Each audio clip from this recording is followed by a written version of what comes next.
अस्सलाम वालेकुम, मैं हूं मुर्तज़ा हुसैन। आप देख रहे हैं मंगल अब यूट्यूब चैनल। हमारे साथ मौजूद हैं सीनियर सहाफ़ी सैयद जावेद शाह साहब। इनसे कराची की सूरत हाल जानेंगे और इसमें बिलखसूस जो यहाँ पर जो स्नैचिंग के मामला हैं और जो ख़ास कर जो गिरोह मोटरसाइकिलों पर गाड़ियों में इतने ज़्यादा एक्टिव हैं, और जबकि सोशल मीडिया पर इतने क्लिप्स वायरल हो रहे हैं और इबरत का निशान बनाया जा रहा है। जो भी डाकू, चोर, स्नैचिंग करने वाले हत्थे चढ़ रहे हैं आवाम के, उनको इबरत का निशान बनाया जा रहा है, जो कि इंसानियत सोच भी हैं।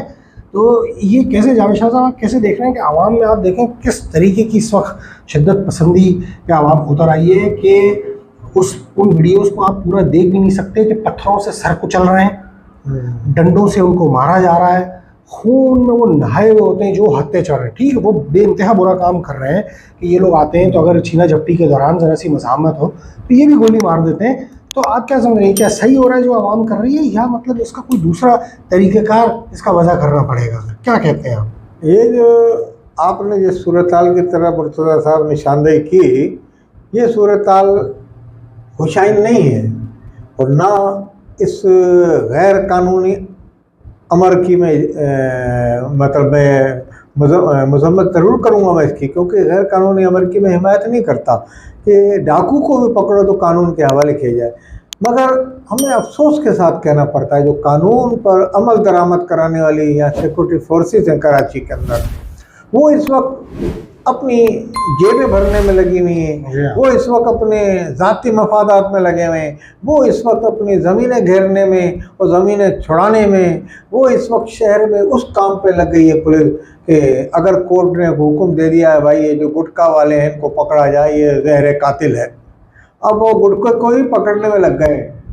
चलवा भी खुद रहे हैं और पकड़ भी खुद रहे हैं। उनको दुकानें खुलवाते भी हैं कि भाई क्यों नहीं चला रहा, तो दूसरी पार्टी आके पकड़ लेती है। बड़े बड़े मोचिज लोग हैं जो पान की दुकान पर काम करते हैं बेचारे, अगर गुटखा बिकता है, गुटखा को मायूस बुरा नहीं समझा जाता इस कल्चर में। ये बम्बई से कल्चर चलता हुआ आया है और ये कराची में आ गया, तो पंजाब में भी निकल गया। तो ये जो गुटखा माफिया और ये भाई, ये तो हम आज तो नहीं देख रहे हैं, कोई 50-25 साल हो गए। तो ये गुटखा माफिया और ये जब चलता था, ये इसमें सियासी पार्टियों का भी हाथ है। जिस जमाने में ये एमक्यूएम का यहाँ इक़्तिदार था, तो उस जमाने में गुटखा को उरूज मिला, क्योंकि पान पे यानी कि पाबंदी लग गई थी, काफ़ी कुछ मामला हो गए थे। तो उस जमाने में पान आना बंद हो गया था बाहर से, वो वाली पाबंदी, तो यहाँ गुटखे से मुतारिफ कराया गया था। फिर गुटखा मुख्तलिफ शक्लों में आने लगा, फिर जहरीला गुटखा बनने लगा, फिर गुटखे की फैक्ट्रियाँ कायम हो गई, फिर प्लांट कायम हो गए। अब जब ये लोग मरने लगे तो इसकी कोर्ट में पटिशन दाखिल कर दी किसी शहरी ने, तो वो अदालत ने कहा जनाब गुटखा को ये है और इसको पकड़ा जाए, ये जाए। अब ये रोज पुलिस वाले पकड़ते हैं, कहते 40,000 50,000 बंदे को पकड़ के ले आते हैं। अब ये पुलिस वाले कुछ चला रहे हैं यहाँ की लैंड जो ऑर्डर फोर्सेस। अच्छा, रेंजर्स का कराची में मुकाम, रेंजर्स अच्छी चल रही थी, यहाँ स्कूटरों के कॉन्वॉय उनके घूमते थे। अब रेंजर्स के भी काफ़ी एहलकार जो हैं और काफ़ी उनके भी दूसरे कामों में लगे हैं। पुलिस ने कुछ लोगों को, उनकी भी खबरें हैं रेंजर्स के बारे में। इस तरीके के जो हालात हैं, तो ये शहर में लॉ एंड ऑर्डर की जो सूरत कमजोर हुई, डकैत चोर अपना आज़ादाना तौर पर, इसमें मैं एक चीज़ की और निशानदेही करूँ।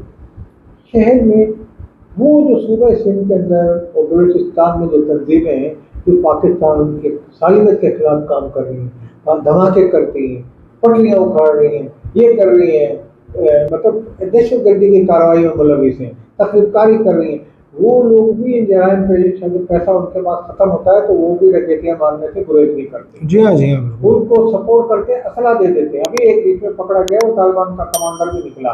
जी हाँ, जी हाँ। तो इसी तरीके से अफगानी इस आड़ में बेइंतहा, अफगानी इसमें बेइंतहा, अफगानी भी है, भी है, इंडिया सिंध में करी थी जहाँ जिसका बस चल रहा है वहाँ। तरीके से कराची में जो तंजीमें पाकिस्तान के जिनको पाबंदियाँ लगाई हुई, जो लड़के भागे हुए हैं क्योंकि आगे पीछे, जो उनको घर आते हैं तो पुलिस पकड़ लेती है, उनको पता है आप कोई ऐसा जुर्म है क्या है, जो भी है वो उनके लोगों ने, अहबाब ने उनके अजीज आकारी में लिख के लगाया वो मिसिंग पर्सन।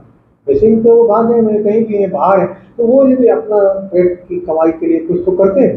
तो लाजमी यहाँ सब मुलविस है, इसमें कोई एक कौम का नहीं।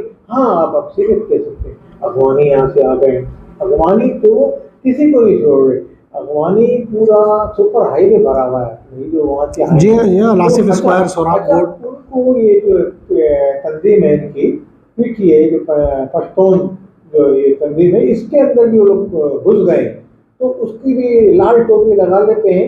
एक लाल टोपी एएनपी की होती थी पहले, अब इनकी भी एक टोपी ऐसी आई है, मगर उस पर कुछ वो निशानात बने हैं, कुछ आराइश बनी हुई है कुछ उस पर। तो ये जो लोग हैं ये भी इसमें जिम्मेदार है, इनको भी रोकना चाहिए उन लोगों को जो है गुंडा नासिरी लुटेरे इनकी पार्टी में अगर आ गए हैं तो इनको उनकी नहीं, लेकिन जावेद शाह साहब यहाँ दावड़ साहब जो है वो जो क्या नाम है जी हाँ जी इनको निकालना चाहिए। जावेद साहब यहाँ जो सवाल है अवामी रद्द-ए-अमल जो आ रहा है शिद्दत के साथ, उसके बारे में आप क्या अवामी रद्द-ए-अमल इसलिए आ रहा है कि जब कानून के हवाले करते हैं तो वही चोर दोबारा डकैती मार जी हाँ उसको छोड़ देते कैमरे में आ गया।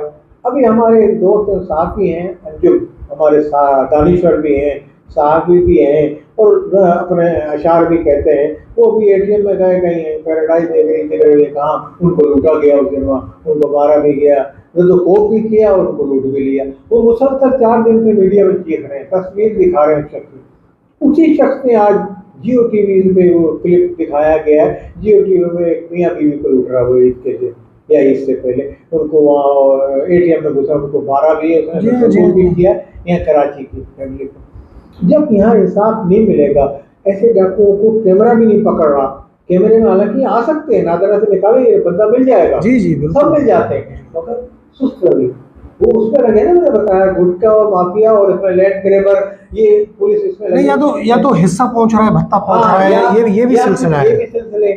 अब इसी तरीके से अगर पुलिस आती है मारने, बाद जगह पुलिस ने पकड़ा भी है, पुलिस को भी गैर कानूनी एक काम का उनको भी है, फिर वो भी है काउंटर करते हैं, एनकाउंटर कर देते हैं। तो इसी तरीके से अवाम भी एनकाउंटर कर रही है, अवाम गैर कानूनी कर रही है, पुलिस भी गैर कानूनी करती है। तो मैं समझता हूँ जब अवाम चाहते हैं तो अवाम को एक दिखाया, उसको मारा, उसको डाकू को, उसके भाई को वहाँ गोली लगी हुई पीछे, तो जिसके भाई को गोली लगी हुई है, डाकू ने मारा, अगर वो हाथ पे चढ़ गया तो उसको जिंदा छोड़ेगी।